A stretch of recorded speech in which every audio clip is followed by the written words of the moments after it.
자, 오늘은 고난주간을 앞두고 이와 관련한 말씀을 묵상하고자 합니다. 우리가 고난주간에 아침 메시지로 나누는 것 외에는 또 이렇게 함께 모이기가 쉽지 않은 부분이 있기 때문에 오늘 이 관련한 말씀을 묵상합니다. 자, 오늘 본문은 이렇게 시작하고 있죠. 21절에 보면 바로 이것을 위하여 여러분은 부르심을 받았습니다. 여기 부르심을 받았다 그랬는데 이것을 위하여 부르심을 받았다 했는데요. 이제 베드로전서의 그 전체의 내용을 보면 부르심에 대하여서 이제 멀게는 궁극적으로는 이제 베드로전서 5장의 10절에 보면 그런 표현이 있습니다. 영원한 영광으로 부르셨다라는 것. 영원한 영광으로 부르셨다라는 것. 그런데 짧게 보면 현재로 보면 더 가까운 부르심이 있죠. 가까운 목표가 있죠. 그 내용 중에 하나는 성도들을 그 거룩함으로 부르셨다라는 것. 그리고 또 하나는 오늘 본문의 내용인데요. 이 고난을 받더라도 선을 행하는 그 삶으로 부르셨다라는 것. 고난을 받더라도 현실에 고난이 있지만 그 가운데서도 선을 행하는 그 부르심. 자, 그 구체적인 문맥은 오늘 읽은 말씀 앞에 있습니다. 앞의 내용을 보니까 그런 내용이에요. 주인에게서 부당한 대우를 받는 그 그리스도인 종들, 그러한 종들이 어떻게 대응할 것인가, 그러한 권면이 담겨 있어요. 18절을 보니까 하인으로 있는 여러분, 극히 두려운 마음으로 주인에게 복종하십시오. 선량하고 너그러운 주인에게만 아니라 까다로운 주인에게도 그리하십시오. 이랬거든요. 자, 우리가 이러한 말씀을 읽을 때 오해하지는 말아야 되겠습니다. 그때 당시의 시대를 우리가 감안해서 읽어야 되겠습니다. 이 주인과 종, 주인과 노예의 그 신분제도가 아주 공고한 그러한 시대죠. 이러한 신분제도를 정당화하는 그러한 말씀으로 우리가 오해하지는 말아야 되겠습니다. 또 개중에 보면 우리가 기독교 역사상 보면 그런 경우들이 종종 있었거든요. 예를 들면 그 미국의 남북 전쟁 때 남쪽 지역은 노예를 더 많이 이제 노동력으로 필요로 하는 지역이었죠. 그러다 보니까 그 노예 제도를 이 성경을 근거해서 주장을 했습니다. 성경을 이제 근거로 삼아서. 그거는 이제 성경에 대한 잘못된 그런 사용이었죠. 자, 오늘 본문 말씀 마찬가지로 어떤 그 시대의 그 한계성 속에 있는 그 시대의 한계 속에서 개인이 어찌할 수 없는, 어떻게 바꿀 수 없는 그러한 시대 상황, 그 가운데에서 이 신분제도를 긍정하는 그러한 메시지는 아니라는 것. 그 남녀의 관계에서도 마찬가지죠. 그 시대의 한계에 그 맥락이 있습니다. 그러니까 성경이 남녀를 차별하는 그러한 본문으로 읽혀서는 그렇게 오해돼서는 곤란하겠습니다. 자, 아무튼 이 고난의 상황, 그것은 단지 주인과 종의 관계뿐만 아니라 여러 가지 그때 당시에 또 오늘날에도 마찬가지고 그러한 여러 가지 그 고난을 경험하는 상황, 억압을 경험하는 상황이 있을 때 우리가 어떻게 그리스도인으로서 대처할 것인가라는 것이죠. 여기서 말씀하는 것은 예수님의 본을 따르라. 어떤 본인가? 고난을 받더라도 그 선을 행하는 그 본을 예수님에게서 볼 수 있다라는 것이죠. 우선 베드로는 요 앞에 내용에 보면 전제를 달고 있습니다. 어떤 전제냐 하면 죄를 짓고 매를 맞으면서 참으면 그것이 무슨 자랑이 되겠습니까? 이렇게 반문했듯이 그리스도인 스스로 잘못해서 그렇게 고난당하는 일은 없어야 하겠습니다. 라는 그 전제를 가지고 지금 권면하는 것이죠. 자, 오늘 읽은 본문 말씀으로 더 들어가 보겠습니다. 21절의 말씀에 그리스도께서는 여러분을 위하여 고난을 당하셨습니다. 이렇게 표현하죠. 그리스도께서는 여러분을 위하여 고난을 당하셨습니다. 이것을 먼저 떠올리게 합니다. 자, 여기서 여러분은 베드로전서는 일단 그 소아시아지역, 오늘날로 말하면 터키에 있는 지역에 있는 교인들한테 보낸 편지거든요. 그 사람들을 향해서 그리스도의 고난을 소개하고 있습니다. 자, 그러나 여기서 여러분을 위하여, 이건 또 누구에게도 해당되는 것인가요? 오늘 우리에게. 그리스도께서는 2000년 후에 오늘 우리에게도 여러분을 위하여 고난을 당하셨습니다. 그 고백을 하는 것이죠. 자, 우리의 믿음이 어디에서 출발하겠습니까? 단지 예수님께서 2000년 전에 정말 숭고한 뜻을 위해서 십자가에 죽으셨다. 단지 그것만은 아니죠. 그 숭고한 뜻 다 좋은데 중요한 것은 여러분을 위하여, 나를 포함한 나를 위하여 예수님께서 고난을 당하셨습니다. 바로 그 고백으로부터 믿음이 출발하는 것이 아닙니까? 그 고백이 아니면 예수 그리스도의 십자가 사건, 예수님의 구원, 그건 나와 상관없는 것이 되어버리고 마는 것이죠. 자, 여러분을 위하여.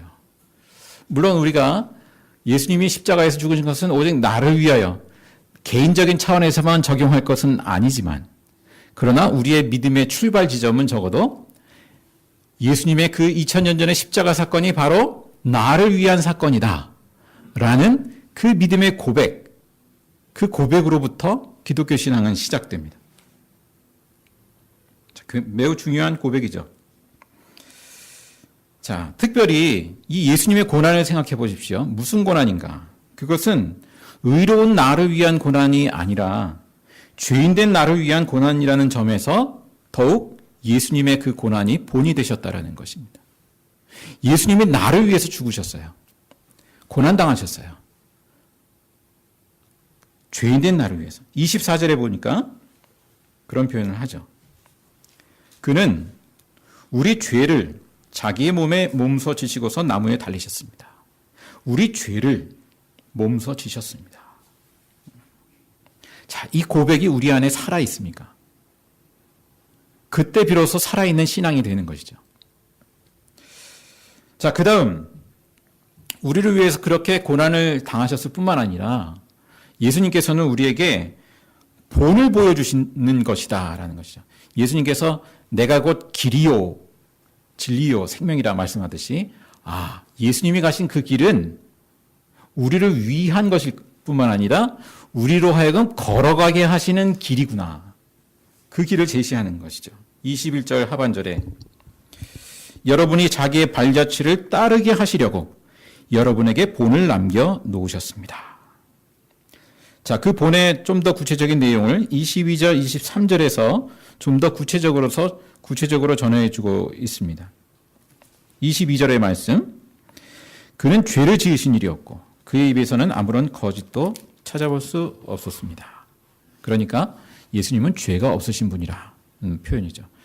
그 다음에 23절에 보니까 같이 읽어보겠습니다. 23절, 그는 모욕을 당하셨으나 모욕으로 갚지 않으셨습니다.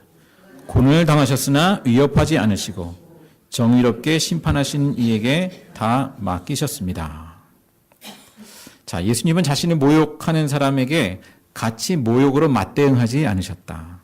고난당하시면서도 이를테면 하나님이 복수할 거야 이런 위협을 하지 않으셨다.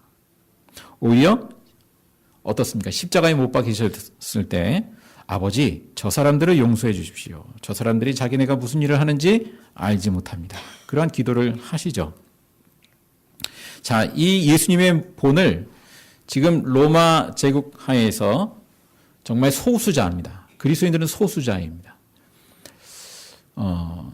이 그리스도인들이 여차하면 핍박을 당할 수도 있고 모욕을 당할 수도 있어요. 어떤 핍박, 육체적인 핍박까지는 아직은 아니라 할지라도 여차하면 말로써 모욕을 당하고 핍박을 당할 수 있는 그러한 상황 가운데 있는 사람들이죠. 그와 같은 일을 당할 때 여러분 같이 욕하고 위협하지 마십시오. 인내하면서 예수 그리스도의 본을 따르십시오. 이렇게 권면하고 있는 내용이라 하겠습니다. 그것이 하나님 보시기에 아름답다라는 것이죠. 자, 이어지는 24절 중간에 보시면 또 이렇게 소개합니다. 그것은 예수님이 우리 죄를 가지고 십자가에 지시고 십자가에 죽으신 것은 우리가 죄인은 죽고 의인은 살게 하시려는 것이었습니다. 예. 죄인은 죽고 의인은 살게 하시려는 것. 자, 죄에 대하여서 죽는다는 것. 달리 표현한다면 죄의 유혹에 이끌리는 성향은 죽어지고 자기중심적인 성향은 죽어지고 오직 하나님의 의를 갈망하면서 하나님의 의에 이끌리면서 성령에 이끌리면서 살아가는 것. 이것이 어떻게 가능하게 하셨는가? 24절 하반절에 보니까 그가 매를 맞아 상함으로 여러분이 나음을 얻었습니다. 이건 단지 병치유를 이야기한다기보다는 전체적인 포괄적인 이야기죠. 여러분이 전인적인 구원을 얻게 하셨습니다. 자, 예수님의 죽음에 우리가 십자가에 동참합니다. 그러면서 나의 옛사람이 죽고 그리고 예수님의 부활에 또한 동참합니다. 믿음 안에서. 그럼으로써 내가 그 부활 생명에 참여합니다. 이제는 내가 주인이 아니라 내 안에 모신 예수 그리스도께서 나를 다스리시는 삶. 그 삶을 살아가는 것이죠. 자, 25절에 보시면 이것을 이렇게 표현하고 있습니다. 25절 함께 읽습니다. 전에는 여러분은 길 잃은 양과 같았으나 이제는 여러분의 영혼의 목자이며 감독이신 그에게로 돌아왔습니다. 예. 자, 이것을 우리가 깊이 공감할 수 있기를 바랍니다. 자, 여기 표현대로 전에는 여러분은 길 잃은 양과 같았으나 했거든요. 이 표현이 공감이 되시나요? 갑자기 커지네요. 그죠? 괜찮습니까? 자, 전에는 제가 길 잃은 양, 목자 없는 양과 같았습니다. 이게 고백이 되시나요? 아니면, 난 예전에도, 예수 믿기 전에도 잘 살았는데, 예? 나 오히려 그때 더 잘 나갔는데, 이러면서, 그런 생각이 혹시 들지는 않으시나요? 그럴 수도 있죠. 어떻습니까? 예전에 길은 양과 같은 그러한 삶이라는 게 어떤 삶인가요? 하나님의 인도하심과 상관없이 각자 내 나름의 길을 살지는 않았습니까? 각기 내 속에는 옳은 대로 살아오지 않았나요? 물론 그 가운데에서도 나름의 성취감이 있고 보람도 있어요. 그러나 하나님이 인도하시는 그 생명의 길을 알지 못했어요. 잃어버렸어요. 그냥 남들 살듯이 살고 남들이 추구하는 것을 비슷하게 추구하면서 살고 그러지 않았습니까? 내지는 그냥 향방 없이 그저 하루하루를 살고 일하고 그렇게 살아오지 않았습니까? 자, 그러다가 우리가 어느 날 나의 죄를 대신 담당하신 예수님을 만났죠. 자, 이게 모태신앙이라거나 어렸을 때부터 이제 신앙생활 하는 분들은 이게 전환점이 분명치 않아요. 저도 사실 어렸을 때부터 신앙생활하기 때문에 어느 날 갑자기 확 헷가닥했다라기보다는 조금씩 알아가는 그런 과정이라고 할 수 있겠습니다. 아무튼 내가 예수 믿기 전에 그 삶의 자리를 가정해 본다면, 생각해 본다면 어떻습니까? 그전에는 어떤 관점으로 살았습니까? 예를 들면 이 세상을 바라볼 때 그냥 자연, 스스로자, 그러할 연자죠. 그런 자연으로 봤어요. 그런데 예수 믿고 나서는 이 세상을 하나님의 창조 세계를 보기 시작했습니다. 하나님이 지으신 피조물로 그렇게 발견되기 시작했어요. 자, 죽음에 대해서 어떻습니까? 죽음에 대해서는 잘 생각하지 않았죠. 이렇게 살다가 죽으면 그만이다. 막연히 그렇게 생각을 했는데, 그런데 이제는 예수님 안에 영원한 생명이 있구나. 예수님을 통해서 내게 그 영원한 생명을 주시는구나. 우리가 잘 알지 못하지만 그 하나님의 나라, 그 영원한 생명의 세계를 바라봅니다. 그런 관점이 생겼어요. 전에는 나를 중심으로 세상을 봤어요. 눈에 보이는 세상이죠. 현상을 위주로 봤어요. 그러나 이제는 예수님 안에서 그 하나님이 다스리시는 세상을 보기 시작합니다. 그것을 영적인 실제라고 하죠. 그것이 진리라고도 표현하기도 하죠. 하나님이 다스리는 세상을 바라봅니다. 전에는 자기 성취가 우선이었어요. 그렇게 살았어요. 이제는 먼저 주의 나라와 의를 구하고자 하는 마음이 자라나기 시작합니다. 전에는 내가 보기에 좋은 쪽을 선택하면서 살았어요. 그게 꼭 나쁜 것은 아니죠. 그런데 이제는 성령님께서 인도하시는 길이 어떠한 것인가를 생각하고 기도하고 그것을 선택하기 시작합니다. 자, 우리가 이제 수요 집회 때 출애굽기 말씀을 이제 나누고 있습니다만, 출애굽기의 이야기는 이스라엘의 역사일 뿐만 아니라 우리 자신의 이야기죠. 오늘 목자라는 표현이 나오는데, 선한 목자가 되시는 예수님께서 십자가를 통하여 우리를 출애굽시키시는 이야기지 않습니까? 우리의 내면, 또 우리의 삶, 예전에는 말하자면 출애굽의 표현으로 하자면 바로의 종로를 타던 그 애굽에서 하나님이 통치하시는 그 가나안 땅으로 우리를 예수님께서 인도하십니다. 자, 출애굽의 과정에 보면 하나님께서 여러 모양으로 인도하십니다. 그 불기둥과 구름기둥의 그 하나님의 임재, 우리로 말하면 그 성령의 임재, 그리고 성막 가운데 하나님께서 임재하시고 그 언약궤가 있습니다. 언약궤는 하나님의 말씀을 상징하죠. 그 하나님의 말씀, 그 언약궤 가운데 하나님께서 말씀하십니다. 또 만나를 내리십니다. 날마다 하늘에서 내리는 만나라고 표현했습니다.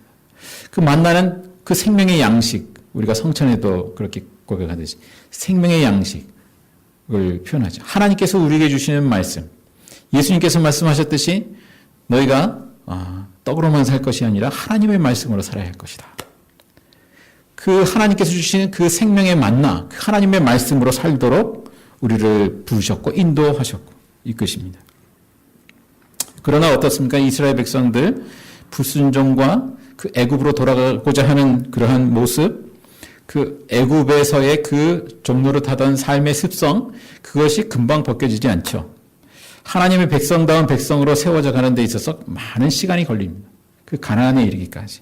우리 역시 마찬가지로 하나님의 백성으로 부름받았지만 하나님의 백성답게 죄인은 죽은 자여 의인은 살아있는 그러한 존재로 살아가는, 그러기까지는 많은 시간이 걸리죠. 물론 이 땅에서 우리가 완성되는 것은 아닙니다. 오늘 본문의 말씀에는 그리스도의 그 십자가의 고난의 본을 본받아서 살아가라고 그렇게 우리에게 권면을 하고 있습니다. 자, 우리가 고난주간을 지내면서 이 예수님의 십자가의 고난을 묵상하고 죄인은 죽고 의인은 사는 자로 우리가 정말 응답하는 시간이 될 수 있기를 간절히 바랍니다. 우리에게 그런 모습이 있잖아요. 출애굽되지 못한 모습. 하나님께서 우리를 이미 부르셨지만 아직 그 애굽의 모습을 가지고 있잖아요. 심지어 바로의 모습을 가지고 있잖아요. 하나님조차도 건드리지 못하게 하는 내 삶의 영역이라든지 내 내면의 영역이라든지 그런 것이 있지 않습니까? 없으면 감사한 일인데 우리 안에 그런 것이 끊임없이 생기기도 하죠.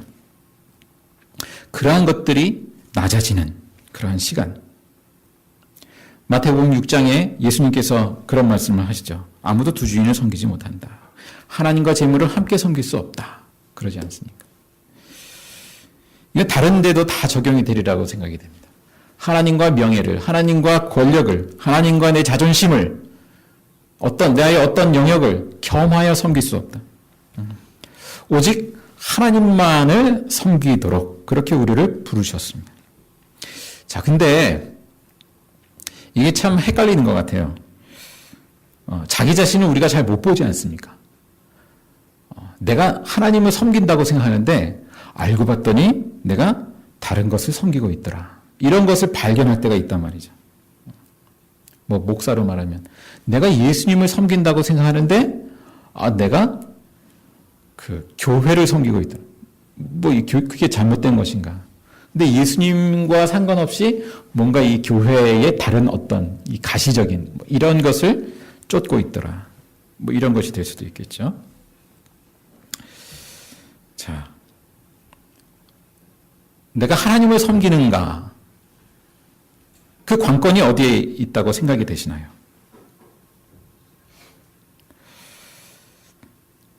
우리가 출애굽기의 내용처럼 인생의 광야를 걸어가고 있습니다. 그런데 우리는 먼저 누구의 말에 귀를 기울이는가? 누구의 음성에 귀를 기울이면서 살고 있는가? 그것을 먼저 생각해 볼 필요가 있다고 여겨집니다. 아침에 일어나면 뉴스부터 내지는 주식 현황부터 뭐 여러 가지가 있겠습니다만 나는 누구의 음성을 먼저 듣고자 하는가? 그게 많이 우리의 삶을 좌우한다라고 여겨집니다. 우리의 삶의 태도, 방식, 우선순위 다 달라지죠. 소명, 비전 이러한 것들이 내가 누구의 음성을 먼저 듣는가에 따라서 달라진다라고 믿습니다. 자, 하나님께서는 출애굽의 여정 가운데 불기둥과 구름기둥으로 또 만나로 그 언약궤로 성막으로 그 여러 가지 가시적인 것을 통해서 그 인도해 주셨어요. 자, 우리는 그러한 가시적인 것이 이제 예수님에게서 성취되었다라고 믿음으로 고백하는 사람, 그 사람이 그리스도인입니다. 자, 예수님을 바라봅니다. 그리고 예수님께서 우리에게 주시는 그 말씀이 무엇인가를 귀 기울이고자 합니다. 그렇게 한 걸음 한 걸음 하루하루를 살아갑니다. 자, 그렇게 함으로 우리는 하나님을 섬깁니다. 만약 우리가 주님의 말씀에 귀 기울이는 것이 우선이 되지 않는다면 우리는 어느샌가 모르게 다른 것을 쫓고 있는 나 자신을 발견하게 되고요. 심지어는 발견하지 못한 채로 그냥 살아가는 것이죠. 자, 요즘 고린도 후서의 말씀을 묵상해 왔습니다. 자, 그 말씀을 통해서는 우리가 어떤 그야말로 만나를 먹었습니까? 저는 이 말씀이 이제 마음에 남습니다. 사도 바울이 하나님께로부터 받은 그 응답은 내 은혜가 내게 족하다. 내 능력은 약한 데서 완전하게 된다라는 말씀입니다. 사도 바울이 간절히 구했잖아요. 내 병을 좀 고쳐주세요. 간절히 구했는데 하나님께서 그 병은 정작 고쳐주시지 않고 사도 바울에게 내 은혜가 내게 족하다. 그 말씀을 하십니다. 내 능력, 그리스도의 능력은 우리가 약한 데서 온전해진다라는 것이죠. 하나님은 약한 사람, 죽은 사람을 쓰신다라는 거죠. 이 사도 바울은 자기 자랑에 대해서, 자기의 이력과 경력에 대해서 여태까지 정말 누구 못지않게 쌓아온 그 모든 이력에 대해서 죽은 사람이었어요. 배설물로 삼았다, 오물로 삼았다 그렇게 고백하지 않습니다. 그리스도를 아는 지식 외에는. 그렇기 때문에 예수님께서 쓰시는 거죠. 예수님의 능력이 그를 통해서 나타나는 것이죠. 자, 그 사도 바울은 정작 자기가 쌓아오는 여러 가지 이력과 또 익혀온 지식과 언어와 등등 이러한 것들을 배설물로 여겼지만 그러나 예수님께서는 그러한 사도 바울의 언어와 지식을 사용하셨습니다. 그에 대해서 죽은 자이기 때문에 그러하다라고 믿습니다. 자, 우리의 현실을 보면 그런 경우가 참 많죠. 이 사도 바울의 고백과는 반대로 우리는 우리 자녀를 키우는 것만 해도 학년이 올라가면 올라갈수록 예수 그리스도를 아는 지식 외에 그 다른 지식에 올인하게 돼요. 자녀가 소위 좋은 대학을 가고 좋은 직장에 들어가면 이게 마치 평생 부모의 벼슬처럼 이렇게 여기게 되는 그런 경향도 없지 않습니다. 사도 바울의 태도와는 이 정반대가 되기 쉽죠. 자, 이게 이제 하나님보다 높아지는 영역들이죠. 하나님 대신 섬기는 영역들. 자, 예수님께서는 그러한 모든 것들에 대해서 죽은, 그래서 약한 그런 나를 사용하시는구나. 그러한 나를 통해서 이미 영광을 받으시는구나. 라는 것. 자, 그 예수님의 십자가의 고난, 그 사도 바울은 그 고난을 본받고자 했습니다. 그리스도를 위한 고난을 기꺼이 감당하고자 했습니다. 그러한 이 사도 바울의 모습 앞에 서면 나는 한참 멀었구나. 예수님을 거론할 것도 없이 사도 바울의 모습을 봐도 참 너무나 격차를 느낍니다. 제가 이 젊은 시절을 돌이켜보면요. 그래도 좀 제가 낮은 것 같거든요. 이 젊은 시절을 떠올려 볼 때 제 신앙도 참 유치했고, 참 어리석었고, 어떻게 그렇게 몰랐나. 그런 생각도 들고, 그런 거 따져보면 내가 좀 자랐다, 이렇게 얘기해주잖아요. 근데 그렇게만 헤아릴 건 아니겠구나. 우리가 또 뿐만 아니라 다른 사람과 비교해서 나의 어떤 뭐를 이렇게 평가하기도 잘 하게 되잖아요. 근데 그게 참 어리석은 일이구나. 이런 생각도 하게 됩니다. 우리가 다른 무엇보다도 예수님 앞에 설 때, 그리고 예수님의 말씀 앞에 설 때, 비로소 내가 철이 들게 되는 것 같아요. 안 그러면 자꾸 착각을 해요. 내가 이만큼 자랐지. 뭐 내가 쟤보단 낫지. 뭐 이런 착각을 하게 돼요. 이 비교해서 평가한다라는 것, 그건 참 한계가 있다라고 여겨집니다. 우리 공동체적으로도 마찬가지 아닙니까? 우리나라가 중국과 비교하고, 북한과 비교하고, 옆에 일본과 비교하고, 이런 식으로 해서 우리나라가 선진국이 되어갈 수 있겠습니까? 우리 개인, 나 자신을 볼 때, 예수님의 말씀 앞에 설 때, 우리가 영적으로 철이 들고, 하나님 앞에 사도 바울처럼 약한 존재로, 작은 존재로 설 수 있으리라고 믿습니다. 그저 주님 나를 불쌍히 여겨주세요 라는 그러한 기도를 할 수밖에 없는 것이죠. 자, 오늘 본문에 이어지는 3장 1절 이하의 내용을 한번 눈으로 확인해 주십시오. 자, 그리스도의 본을 따라서 이제는 이러저러한 삶의 자리에 어떤 적용하는 말씀이랄까요. 우선 가정에 대해서 얘기하는데 그리스도인인 아내가 있습니다. 근데 아직 예수를 믿지 않은 남편이 있습니다. 그런 관계에서 그리스도를 본받아 행할 것을 권면하는 말씀이 이제 쭉 나오죠. 1절, 2절을 한번 같이 읽어보겠습니다. 아내가 된 이 여러분, 이와 같이 여러분은 자기 남편에게 순복하십시오. 그리하면 비록 말씀에 복종하지 않는 남편일지라도 말을 하지 않고도 아내 여러분의 행실로 말미암아 구원을 얻게 될 것입니다. 그들이 여러분의 경건하고 순결한 행실을 보고 그렇게 될 것입니다. 자, 그때 당시로서는 아내가 남편에게 순복하는 것은 당연한 것이었어요. 그죠? 그야말로 가부장, 남편의 권위가 절대적인 그런 사회. 근데요, 이 기독교 신앙을 그 아내가 먼저 갖는다? 이것 자체가 남편에게 불순종하는 겁니다, 사실은. 그러니까 오늘 말씀은 이 그리스도에 대한 순종, 순종과 복종, 그것을 전제로 해서 남편에게 순복하십시오 라고 권면하는 것이죠. 자, 이 말씀 역시나 그 시대를 배경으로 해서 우리가 이해를 해야 되겠습니다. 남녀 어떤 차별적인 그러한 본문으로 우리가 읽지 말아야 되겠습니다. 자, 남편이 내 마음에 맞지 않고 이제 그러할 때 어떻습니까? 그럼에도 불구하고 그리스도의 본을 따라서 일단 순복하는 그러한 태도를 취하는 것. 쉽지 않은 일이죠. 예. 그 다음에 3장 7절에 보시면 남편에게도 얘기합니다. 7절을 같이 읽어보겠습니다. 남편이 된 여러분,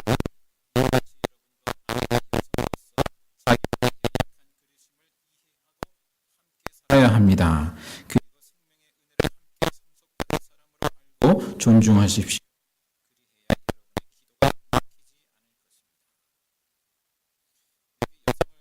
자기보다 연약한 그릇임을 이해하고 이렇게 표현하고 있는데요. 자, 어찌 보면 아내가 더 센 것 같기도 하고 강한 것 같기도 하고 그렇게 느껴질 때도 종종 있는데 물론 육체적으로는 연약하죠. 또 사회적으로 그때 당시로서는 여성이 연약한 존재일 수밖에 없었다라고 여겨집니다. 자, 그런데 그렇게 아내를 존중하는 것, 그런 태도를 요구합니다. 그리해야 여러분의 기도가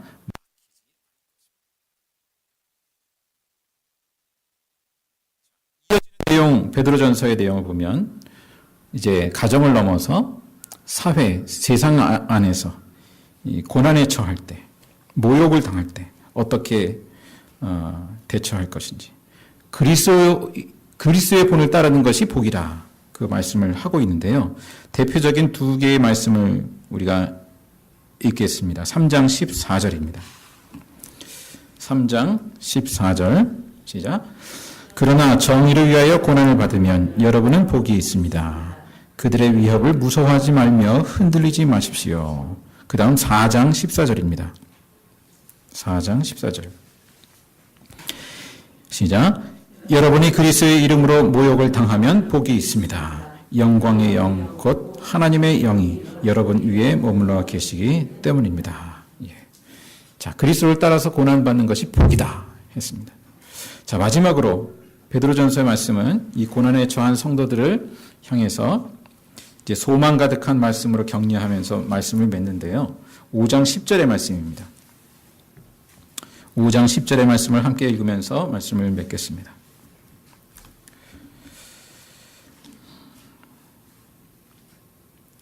시작. 모든 은혜를 주시는 하나님, 곧 그리스도 안에서 여러분을 자기의 영원한 영광에 불러들이신 분께서 잠시 동안 고난을 받은 여러분을 친히 온전하게 하시고 굳게 세워주시고 강하게 하시고 기초를 튼튼하게 하여 주실 것입니다.